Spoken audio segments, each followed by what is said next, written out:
नमस्कार दोस्तों, स्वागत है आप सभी का MNGKGS पॉइंट में। आप सभी दोस्त लोग कैसे हैं? हम उम्मीद करते हैं कि बहुत अच्छे होंगे और आप सभी दोस्त लोग अपने एग्जाम की तैयारी बहुत ज़बरदस्त तरीके से कर रहे होंगे। दोस्तों, आज के इस वीडियो में हम बात करने वाले हैं लुसेंट किताब का निचोड़, जिसमें दोस्तों हम आपको history, polity, geography, economics, science और दोस्तों इसमें एस्थेटिक जीके के भी प्रश्न मिलेंगे। ये सभी के अति महत्वपूर्ण प्रश्न को आज के इस वीडियो में हम करने वाले हैं। दोस्तों, अगर आप लोग भारत के किसी भी कॉम्पिटिटिव एग्जाम का तैयारी कर रहे हैं, इस वीडियो को पूरा जरूर देखिए और इसमें जितने भी अति महत्वपूर्ण प्रश्न हैं इन्हें आप याद जरूर कर लीजिए। जैसे दोस्तों आप बिहार पुलिस मद्य निषेध एग्जाम का बात कीजिए, या बिहार पुलिस एग्जाम का बात कीजिए, या दोस्तों बिहार DLED एग्जाम का बात कीजिए, या दोस्तों बिहार दरोगा एग्जाम का बात कीजिए।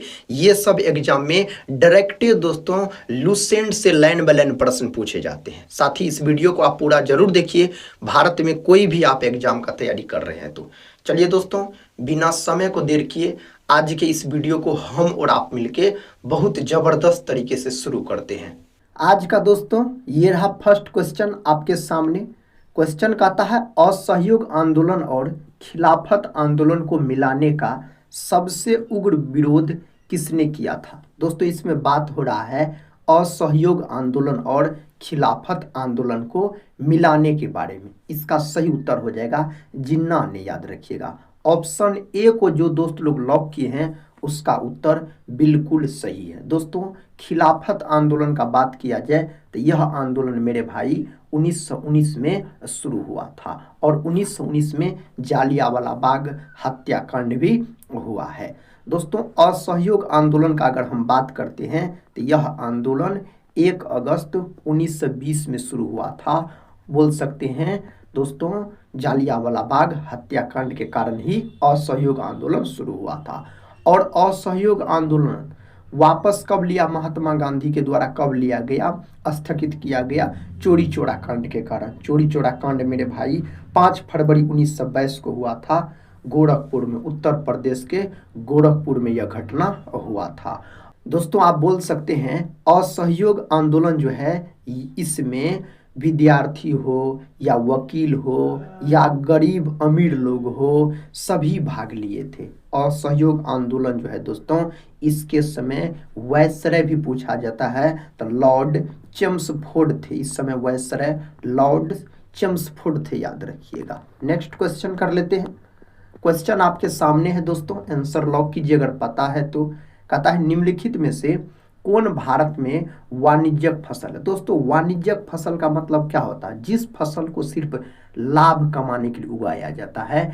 जैसे हम दोस्तों आप क्या बोल सकते हैं, कपास बोल सकते हैं, तंबाकू बोल सकते हैं, जूट बोल सकते हैं, सरसों बोल सकते हैं, रबर बोल सकते हैं। ये सब दोस्तों फसल जो है इसको वाणिज्यिक फसल के अंतर्गत रखा जाता है और यह फसल सबका अधिकतर लाभ कमाने के लिए दोस्तों उगाया जाता है। यहाँ पर सरसों, तंबाकू, जूट इनमें से सभी हो जाएगा।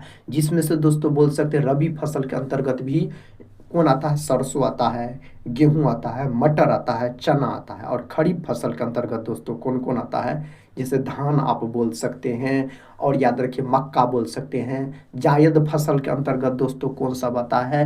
तो बोल सकते हैं जैसे खीरा हो गया, तरबूज हो गया, ककड़ी हो गया, ये सब बोल सकते थे। इस प्रश्न के लिए सही उत्तर ऑप्शन डी हो जाएगा। अगला प्रश्न है, साथ ही प्रश्न का आता है कौन सा ऊर्जा स्रोत नवीकरणीय है? इनमें से कौन सा ऊर्जा स्रोत कहता है नवीकरणीय है? कहता है जल, सौर ऊर्जा यानी पवन ऊर्जा, उपरोक्त सभी। ऑप्शन डी जो दोस्त लोग लॉक किए हैं उसका उत्तर बिल्कुल सही है। साथी ये सब प्रश्न एग्जाम में कई बार रिपीट किए गए हैं।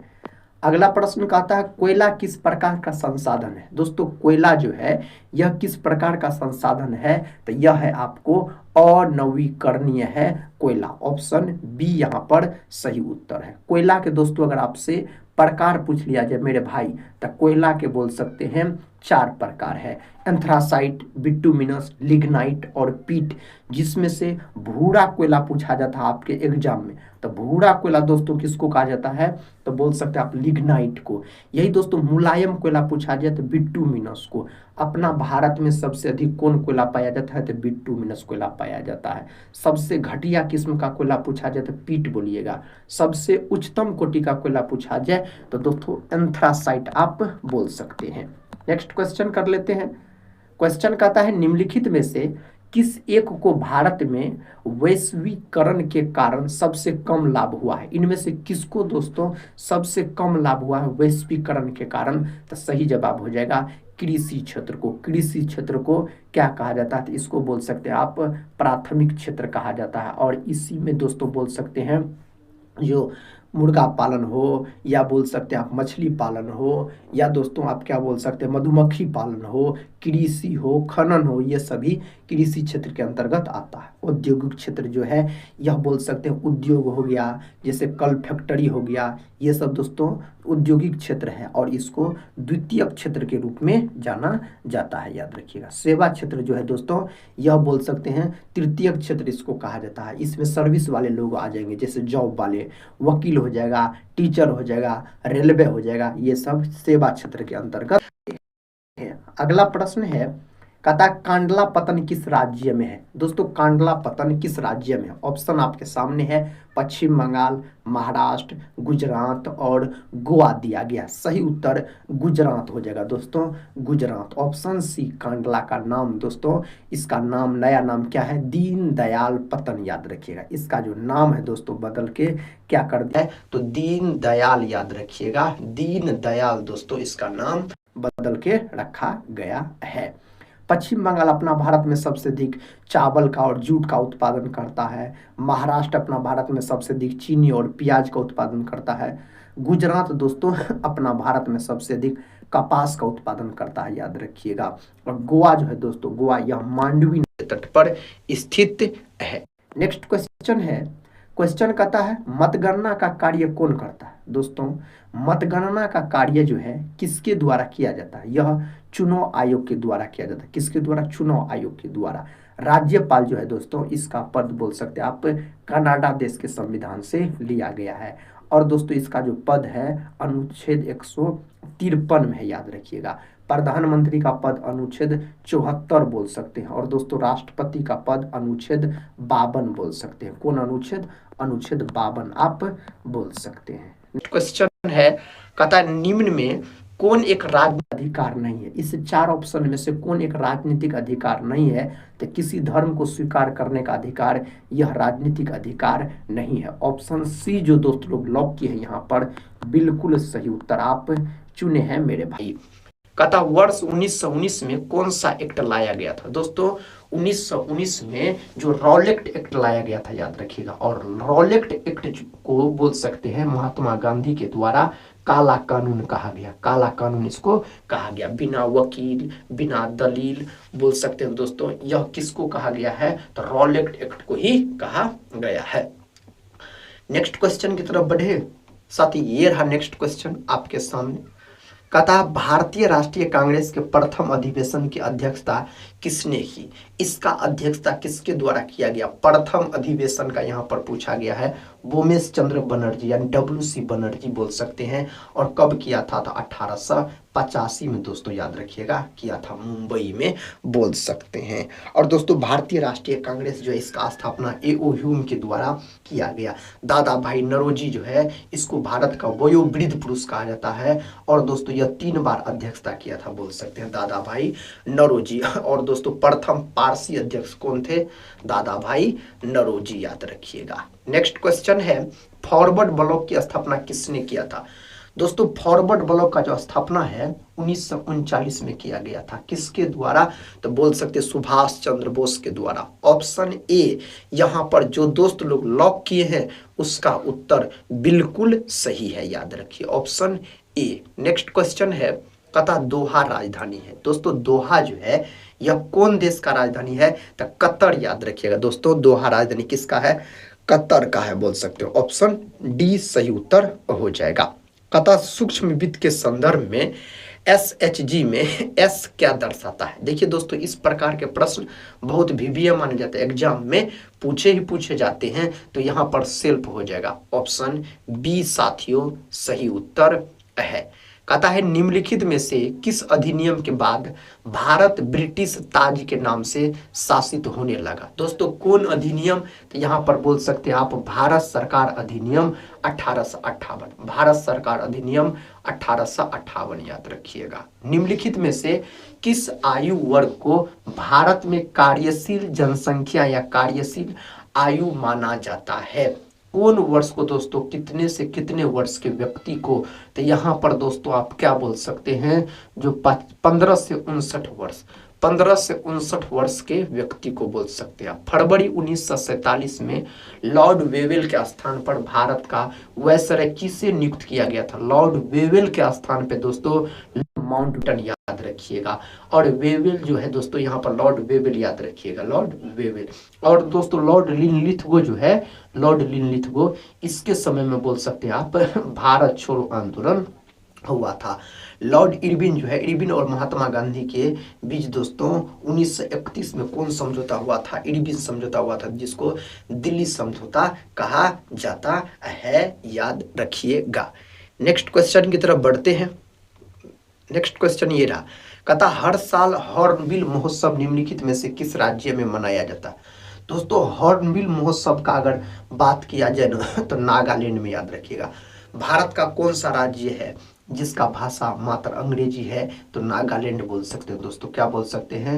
नागालैंड याद रखिएगा। त्रिपुरा जो है, यह 3 और बांग्लादेश से घिरा हुआ राज्य त्रिपुरा है। दोस्तों गोलमेज सम्मेलन जो हुआ था, 3 गो गोलमेज सम्मेलन हुआ था बोल सकते हैं। दूसरा और तीसरा वाला गोलमेज सम्मेलन हुआ था वेलिंगटन के समय में हुआ था। वहां पर जो 16 नंबर में ऑप्शन ए में वेलिंगटन दिया था, तो उसको भी याद रख लीजिएगा। नेक्स्ट क्वेश्चन है, कहता है 1976 में अनुच्छेद 51 के ए के तहत भारतीय संविधान के किस भाग में मौलिक कर्तव्य शामिल किए गए? दोस्तों मौलिक कर्तव्य जो है ना, यह रूस देश के संविधान से है, लिया गया है बोल सकते हैं। और 42वां संविधान संशोधन जो हुआ था, कब हुआ था? 1976 में। इसमें 10 मौलिक कर्तव्यों को जोड़ा गया। वर्तमान में 11 मौलिक कर्तव्य है और 11वां है शिक्षा का अधिकार। 11वां मौलिक कर्तव्य को दोस्तों 86वां संविधान संशोधन जो हुआ था 2002 में, उसके तहत जोड़ा गया था। तो यहाँ पर साथी सही जवाब ऑप्शन बी हो जाएगा, 4 के ए याद रखिएगा, 4 के ए बोल सकते हैं आप। नेक्स्ट क्वेश्चन कर लेते हैं। क्वेश्चन कहता नरेगा, जिसको राष्ट्रीय ग्रामीण रोजगार गारंटी अधिनियम कहा जाता है, कहता 2005 ने भारत के कई जिलों में एक वर्ष में डैश दिनों को रोजगार की गारंटी दी गई है। यहाँ पर दोस्तों सही उत्तर क्या हो जाएगा? 100 दिन। लेकिन दोस्तों इसका नाम बदलकर क्या कर दिया गया? आप लोग कमेंट बॉक्स में बताइए। और दोस्तों काम लगभग में 125 दिन कर दिया गया है, देख लीजिएगा एक बार। नेक्स्ट क्वेश्चन देखिए, कहता है जोमेटो ने किसे अपना ब्रांड एम्बेसडर बनाया? दोस्तों जोमेटो जो है, यह शाहरुख खान को याद रखिएगा। क्या? शाहरुख खान को दोस्तों आप बोल सकते हैं। ऑप्शन ए सही उत्तर हो जाएगा। दोस्तों जोमेटो का स्थापना अगर पूछा जाए तो 2008 में हुआ था। कब हुआ था? 2008 में। और दोस्तों इसका मुख्यालय यानी मेरे भाई हेडक्वार्टर इसका पूछा जाए तो गुरुग्राम में है। कहाँ है दोस्तों? तो गुरुग्राम यानी हरियाणा में इसका हेडक्वार्टर। किसका? जोमेटो का अगर हम बात करते हैं तो। अंतर्राष्ट्रीय युवा दिवस प्रत्येक वर्ष किस तिथि को मनाया जाता है? अंतर्राष्ट्रीय युवा दिवस 12 अगस्त के दिन याद रखिएगा। राष्ट्रीय युवा दिवस पूछा जाए तो 12 जनवरी के दिन दोस्तों मनाया जाता है। 12 जनवरी के दिन मनाया जाता है। नेक्स्ट क्वेश्चन है, कहता है जब प्रकाश की किरण विरल माध्यम से सघन माध्यम में जाती है तो। जब प्रकाश की किरण दोस्तों विरल माध्यम से सघन माध्यम में जाएगा तो अभिलंब की ओर झुक जाएगा, याद रखिएगा। अभिलंब की ओर झुक जाएगा बोल सकते हैं आप। जब सघन से विरल में जाएगा तो अभिलंब से दूर चले जाएगा। निकट दृष्टि दोष, जिसको मायोपिया कहा जाता है, को ठीक करने के लिए किस प्रकार के लेंस का उपयोग किया जाता है? दोस्तों निकट दृष्टि दोष में क्या होता है? निकट का वस्तु बोल सकते, जो दोस्त होगा दोस्तों याद रखिएगा, वही वस्तु साफ साफ नहीं दिखाई पड़ेगा। इसमें नजदीक का वस्तु साफ साफ नहीं दिखाई पड़ता है, दूर का वस्तु दिखाई देगा। तो बोल सकते निकट दृष्टि दोष को दूर करने के लिए अवतल लेंस से बने चश्मे का व्यवहार किया जाता है। और दीर्घ दृष्टि दोष को दूर करने के लिए दोस्तों, दीर्घ दृष्टि दोष को दूर करने के लिए बोल सकते हैं उत्तल लेंस से बने चश्मे का व्यवहार किया जाता है। कहता विद्युत प्रतिरोध का एसआई मात्रक क्या है? विद्युत प्रतिरोध का अगर एसआई मात्रक पूछा जाए तो ओम बोलिएगा। एम्पियर जो है, एम्पियर यह विद्युत धारा का है। किसका है? विद्युत धारा का है। वोल्ट जो है दोस्तों यह विभव का है या विभवांतर का बोल सकते हो। वाट जो है मेरे भाई, वाट यह शक्ति का मात्रक है। किसका है? शक्ति का, याद रखिएगा, मात्रक हो जाएगा। कहता विद्युत मोटर एक ऐसा उपकरण है जो परिवर्तित करता है। विद्युत मोटर के बारे में दोस्तों पूछा गया है। यह विद्युत ऊर्जा को यांत्रिक ऊर्जा में बदलने का काम करता है। क्या? विद्युत मोटर अगर पूछा जाए तो। कहता अम्लीय विलयन का पीएच मान कितना होता है? दोस्तों अम्लीय विलयन का पीएच मान 7 से कम होता है। 7 से अधिक अगर पूछा जाए आपसे तो क्षारकीय विलयन का पीएच मान होता है 7 से अधिक। उदासीन विलयन का दोस्तों 7 होता है। कहता कौन सी अधातु कमरे के तापमान पर द्रव अवस्था में पाया जाता है? अधातु पूछा जा रहा है दोस्तों तो ब्रोमीन याद रखिएगा, जिसका प्रतीक Br होता है, परमाणु क्रमांक 35 होता है। कौन सी धातु पूछा जाता तो पारा यानी मरकरी बोलते, धातु पूछता तो। कौन अधातु दोस्तों चमकीला होता? अधातु रहता लेकिन चमकीला पूछा जाता तो आयोडीन आप और ग्रेफाइट बोल सकते हैं। नेक्स्ट क्वेश्चन है, कहता है एल्केन का सामान्य सूत्र क्या है? एल्केन का सामान्य सूत्र CnH2n+2 होता है। ऑप्शन सी को लॉक कर लीजिए। मानव शरीर में भोजन का पाचन अधिकांशतः किस अंग में होता है? भोजन का जो पाचन होता है दोस्तों पूर्ण रूप से छोटी आंत में होता है। बड़ी आंत में बोल सकते हैं आप जल का अवशोषण होता है।